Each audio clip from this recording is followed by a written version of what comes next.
Vitajte v Epodexe. V tomto videu vám ukážeme, ako použiť vápennú farbu Epodex na dosiahnutie estetického, patinovaného a útulného vzhľadu vašich stien. Na to budete potrebovať nasledovné pomôcky.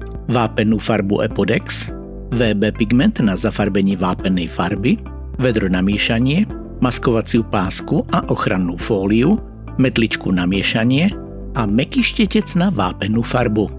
Podklad musí byť pevný, suchý a bez prachu či oddeľujúcich látok. Pracovnú plochu zakryte našou ochrannou fóliou.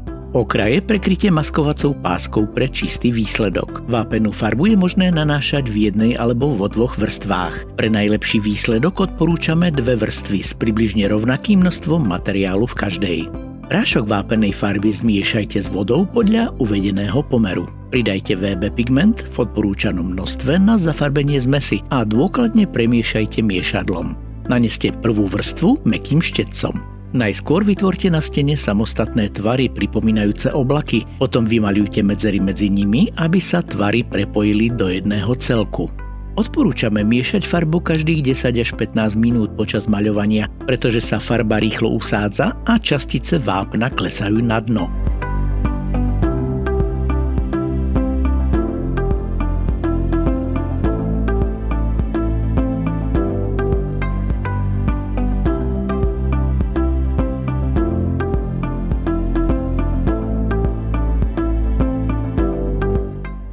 Počkajte pred nanesením druhej vrstvy.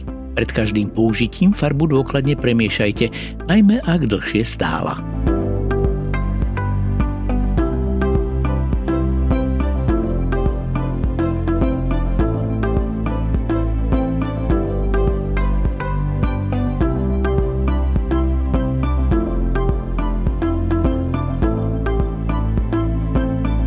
Podrobné pokyny nájdete na každej produktovej stránke. Prajeme vám príjemnú prácu s našimi výrobkami. Váš tím Epodex.